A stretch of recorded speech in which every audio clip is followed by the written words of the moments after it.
안녕하세요, 리타입니다. 오늘은 돈의 속성이라는 책 가져왔고요. 비가 꽤 많이 내리고 있거든요. 제가 이사 와서 배경이 좀 변했다? 밝아서 안 보이네. 비가 추적추적 내리고 있고 배분의 중요성에 대해서 이야기를 할 겁니다. 이거 굉장히 중요한데요. 여러분 머니볼이라는 영화 보셨어요? 저 굉장히 돈이랑도 많이 연관돼 있고 사실 돈을 떠나서 삶의 여러 가지 부분에 대해서도 많이 연결이 되어 있어요. 내가 일단 이거 한번 하고 얘기를 할게요. 머니볼을 안 보신 분도 있을 테니까. 자산의 투자도 팀 경기입니다. 어느 선수가 언제 경기에 투입되고 언제 빠져야 되고 어떤 포지션에서 상대편에 누구와 싸워야 할지를 결정하는 데 감독의 능력이 필요하죠. 이렇게 감독의 판단에 따라서 팀의 역량이 달라지는 건 너무 잘 알려져 있는 사실입니다. 근데 자산의 투자도 팀 경기입니다.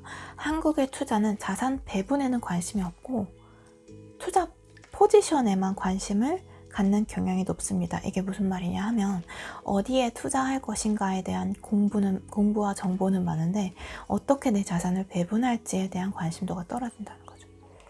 마치 축구팀을 만들었는데 감독이 없어서 선수들이 모두 공격수를 하고 있고 골키퍼도 공격에 가담하느라 골문을 비워놓는 경우와 비슷합니다. 심지어 주전 선수나 후보 선수 모두 운동장으로 뛰어나가려 합니다. 근데 원래 자산은 선수들처럼 소유자 한 사람의 이름으로 되어 있어도 각기 다른 돈입니다. 같은 팀이지만 선수들이 여럿 있는 것과 같습니다. 돈이 모이는 과정도 다르고 돈 안에 텃세도 있습니다. 그래서 어떤 돈은 원금이라고 부르죠. 각각 계약 기간도 다르고 어떤 돈은 1년 안에 나갈 돈이고 결혼 자금으로 나가야 돼서 1년 안에 나갈 돈이고 어떤 돈은 들어와서 다른 돈을 꼬셔내기도 해요. 3년 안에 집을 사야 돼서 다른 돈을 꼬셔야 된다고 얘기를 하고 있어요. 어떤 돈은 평생 터줏대감 역할을 할 것이다. 끝까지 살아남아서 은퇴와 유산으로 남겨질 돈이기 때문이다. 이처럼 돈은 각기 사용과 목적과 기간이 있습니다. 때문에 자산 배분을 통해서 어디에 어떻게 어떤 방식으로 투자해야 좋은지를 투자 전에 먼저 결정해야 합니다. 이 과정에 대해서 고민하지 않는 것은 감독 없이 축구 경기에 나가는 것과 같습니다. 누구와 어떤 경기를 해도 팀 플레이어 한두 명의 개인기를 보다가 끝나게 됩니다. 아무리 위대한 선수가 있어도 혼자 수비하고 패스도 하면서 경기를 이끌 수는 없습니다. 그죠? 뭐 엄청나게 내가 빵빵한 선수를 엄청 많이 가지고 있어. 그러면 배분 아무것도 신경 안 써도 잘 될 수도 있겠죠. 내가 저 팀과의 경기에서 이길 수도 있어요. 그렇지만 보통은 그렇지 않은 상황이 대부분입니다. 굉장히 알뜰살뜰하게 잘 사용을 해서 방법을 찾아서 이겨가야 된단 말이죠. 대부분 그렇잖아요. 우리가 뭐 거대한 뭔가를 가지고 있는 게 아니니까. 그리고 거대한 뭔가를 가지고 있다고 해도 그런 방법으로 계속 살아가게 된다면 하향으로 접어들겠죠. 그런데 우리는 왜 계속해서 선수들에만 신경을 쓸까요? 왜냐면 현실 투자 세계에서는 선수만 보이고 감독이 눈에 띄지 않기 때문에. 그래서 자산 배분 가치의 중요성을 잊고 항상 어느 종목에 투자해야 되는지 하는 그것만 집중하는 실수를 범하게 됩니다. 아무리 투자의 천재라도 매번 예측에 성공하고 매수를 잘 할 수는 없다. 분배야말로 자산을 유지시켜주는 근원이다라고 이야기하고 있습니다. 그래요. 우리 살면서도 그런 것 같아요. 뭔가 하나의 스스로의 프로젝트를 하면서도 저는 다이어트 하면서 이 내용을 많이 느꼈거든요. 머니볼 이런데 책에서 나온 이런데 배분에 대한 중요성을 굉장히 많이 느꼈어요. 다이어트 할 때도 내가 가진 자제력이 뭐 10점 만점에 3점이라면 보통은 이렇게 생각하거든요. 나는 왜 3점밖에 안 되지? 구로 들려, 팔로 들려, 참아야 돼. 이렇게 하는 게 저는 약간 선수 중심의 플레이랑 비슷하다고 생각을 해요. 그거 말고 내가 그 사용할 수 있는 게 이 자제력만 있는 게 아니잖아. 자제력 3점 이거 그대로 이용을 잘 하고 그 닭 내가 먹을 수 없는 상황을 계속해서 만든다던가 뭐 내가 뭔가 긍정적인 습관을 좀 만든다던가 뭐 이런 식으로 좀 내 다양한 능력치를 배분을 할 수 있거든요. 그리고 이 3이라는 자제력도 굉장히 효과적으로 배분을 시시때때로 하는 방법을 그렇게 찾아 나가는 거고요. 제가 좀 횡설수설하는데 저는 그 방법으로 굉장히 날씬하게 많이 유지를 하고 있어요. 왜냐면 예전에는 굉장히 다이어트 많이 했거든요. 제 인생은 다이어트와의 함께함이었습니다. 뭐 잘 하지는 못했고요. 다이어트 하느라고 딴 걸 아무것도 못했어요. 근데 좀 그거에 대해서 생각이 트이고 나서 다이어트 특별히 막 그렇게 자주 하지 않아도 뭐 한 1, 2년에 한 번씩은 필요한 것 같아요. 근데 그렇게 자주 하지 않아도 좀 제가 원하는 몸매가 유지가 되더라고요. 그렇습니다. 여러분도 지금 인생에 조금 다른 식으로 봐야 될 것들이 있을 수 있어요. 내가 지금 눈에 보이는 선수에만 너무 꽂혀 있어가지고 보지 못하는 내가 사용할 수 있는, 내가 배분을 통해서 얻을 수 있는 뭐 그런 것들이 굉장히 많이 있거든요. 머니볼 안 보셨으면 꼭 보세요. 제가 무슨 말 하는지 조금 감을 더 잡기 위해서. 저도 막 구체화를 지금 시킨 게 아니라서 제 안에 있는 지식을 언어적으로 풀어나가기가 좀 미흡함이 있기 때문에. 나는 투자에 있어 선수보다 감독이 훨씬 더 중요하다고 본다. 저도 이거 완전 공감해요. 아주 극단적으로 표현하면 자산 배분을 잘하는 것이 투자 이익의 전부다. 실제로 자산 운용을 잘하는 기금들은 명확한 배분 정책을 갖고 있다. 자금 운용의 첫 번째 의무는 잃지 않는 것이다. 자산 배분 정책이 없으면 언젠가 모두 잃을 수 있다. 그동안 아무리 많이 벌었어도 한 번에 잃을 수 있다. 당신이 투자 상품에 갖는 관심의 9배를 자산 배분에 쏟기 바란다. 당신이 투자 상품에 갖는 관심의 9배를 자산 배분에 쏟기 바란다. 자, 다른 패러다임 얘기를 했으니까 이 얘기 하나만 더 하고 마무리할게요. 자, 이분은 김승호 회장님 굉장히 돈도 많고 사업적으로도 엄청나게 성공한 분인데 완벽할까요? 완벽하지 않습니다. 어떤 이야기인지 들어볼게요. 나는 거래에 능한 사람이 아니다. 거래에 왜 딱 이렇게 생각하죠? 거래에 능하지 않아? 그런데 사업가가 될 수 있어? 될 수 있어요. 거래에 능하지 못한 사람은 거래를 안 하면 됩니다. 거래를 하면 안 됩니다. 본인이 그게 약점이면 그거 하면 안 돼요. 그걸 하지 않을 방법을, 다른 효과적인 방법을 찾으면 돼요. 내가 이런 조건이 부족하다고 내가 원하는 뭔가를 포기하지 않아도 된다는 거죠. 그걸 보완할 방법을 계속해서 찾아가면 돼요.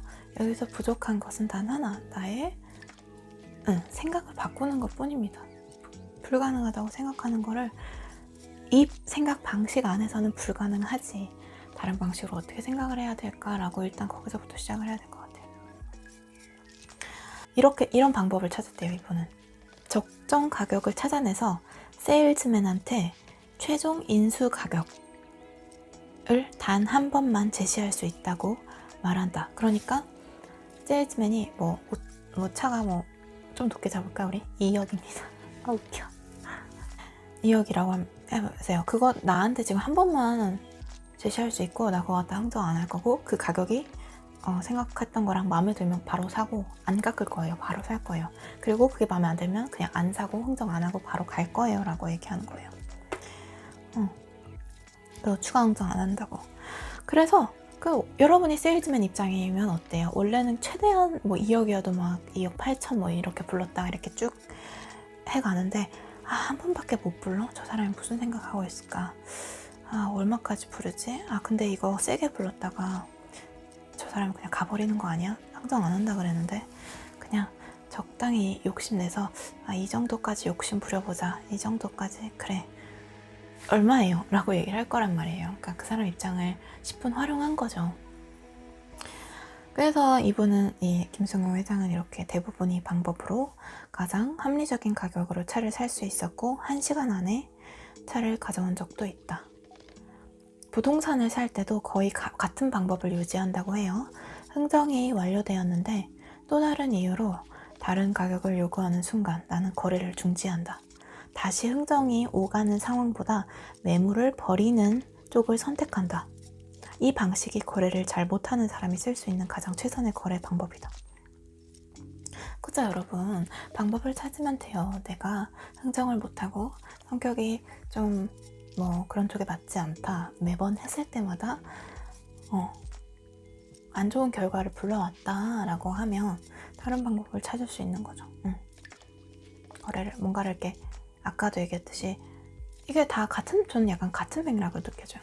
다이어트를 내가 왜 이걸 먹는 걸 참지 못하지? 굉장히 다이어트를 해야 된다라고 했을 때 1차원적으로 들 수 있는 생각이거든요. 거래를 하는 것도 난 왜 이렇게 흥정을 못하지? 저런 위대한 사업가들은 다 흥정을 잘하는데, 장사를 하려면 이런 걸 잘해야 되는데 흥정을 잘해야 돼. 이런 상황에서 계속 내가 흥정을 못하네. 흥정을 잘해보자.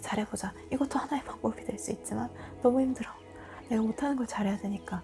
근데 주변에 보면 이미 노력하지 않아도 그걸 잘하는 사람이 있는데 내가 그걸 이기기는 굉장히 어렵거든요.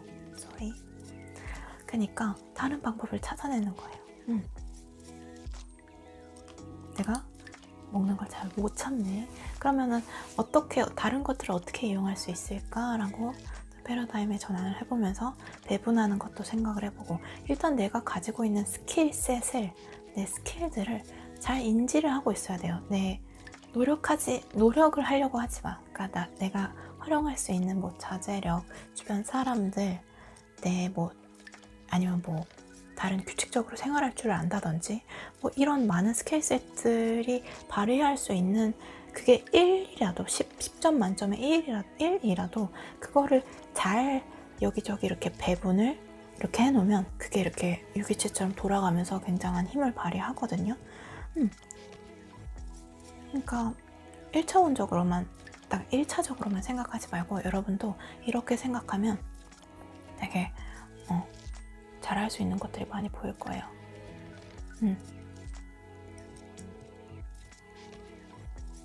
왜냐면 저도 주변 사람들이 사실 저도 정말 진짜 다이어트 때문에 다이어트 약도 잘못 먹어가지고 몸도 되게 안 좋아지고 늘 주변 사람들이 이러거든요. 너는 그렇게 많이 먹는데 왜 살이 안 쪄?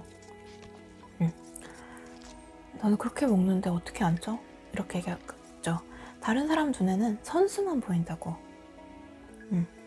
내가 먹는 거, 보여지는 것만 본다고. 근데 나는 거기 안에 수많은 숫자가 제가 들어가 있어요. 그렇기 때문에 내가 왜 살이 안 찌는지 알고 있어요. 제가 유튜브 찌양님처럼 많이 먹어 살이 안 찌는 것도 아니고 엄청 살 잘 찌거든요. 근데 그거를 배분을 잘하고 시기 적절하게 먹고 근데 그거를 너무 얘기가 기니까 그냥 얘기를 안 하고 그냥 네 그냥 그렇게 얘기하고 마는데, 나는 그 답을 알고 있어. 내가 왜 살을 안 찌는지. 여기 굉장히 많은 것들이 들어가 있거든요. 그리고 내가 그걸 한번 성공을 해봤기 때문에 다른 면에서도 성공을 할 수 있다는 걸 알고 있고, 아직 특별히 어떤 부분일지 정확히 알 수는 없지만 그런 방법이 굉장히 유효하다는 것을 알고 있어요. 그래서 제가 얘기해드리고 싶은 거는, 진짜 중요한 거는 나에게 하고 싶은 얘기기도 하고 여러분들한테 하고 싶은 얘기는, 뭔가가 안 된다고 해서 제가 트렌드쇼핑의 비밀이란 책 예전에 봤던 책 리뷰도 했었는데 거기서 나왔던 문구를 인용을 할게요. 내가 팔인데 저 유리창 밖으로 나가야 되는데 이 유리창 옆에가 열려 있는데 그거를 못 보고 유리창에만 몸을 부딪히고 있다. 그게 내 꼬라지다. 꼬리다라고 이야기를 했던 게 있거든요. 그러니까 언제나 여러분 열려있는 문이 있어요. 근데 내가 그걸 보지 못하고 있을 뿐이거든요. 그러니까 유리창 밖으로 나가는 거를 포기하지 말고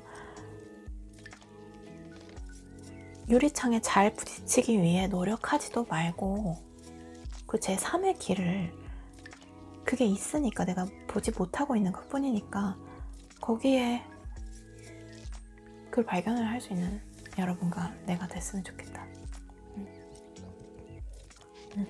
어렵긴 하거든. 그 방법을 알면 그냥 나가면 되는 거기 때문에 너무 쉬운데, 그걸 보기까지는 다사다난할 수 있어요. 하지만 그걸 한번 아는 순간 아무도 나에게서 그거를 빼앗아갈 수 없고, 한 수많은 군중들이 저 유리창에 몸을 부딪히고 있을 때 유유자적하게 너무 간단하게 앞서 나갈 수 있거든요. 아마 여러분들이 아는 삶을 살아오면서 봤던 굉장히 앞서 나가는, 쉽게 앞서 나가는, 쟤는 어떻게 저렇게 하는 거지? 라고 생각했던 그런 인물들은 그거를, 그 뚫려있는 곳을 보일 줄 알기 때문에 그렇게 했을 거라고 저는 생각을 해요. 그러니까 너무 어렵다고, 자꾸 모르겠다고 힘들어하지 말고 언젠가 방법을 찾아낼 거야. 그때까지 서 있으면 돼. 라고 알 수 있는 우리가 됐으면 좋겠어. 다시 말하지만 유리창 밖으로 나가는 걸 포기할 필요도 없고, 유리창에 잘 부딪히기 위해 특별히 노력할 필요도, 그렇게 너무 열심히 하지 마세요. 그 노력을 하는 것도 뭐 중요하긴 하죠. 그게 안 된다는 걸 깨닫기 위해서 노력을 하는 경우도 굉장히 많으니까요. 돌이켜보면 그렇잖아요. 살면서 뭐 쓸데없는 짓 했지.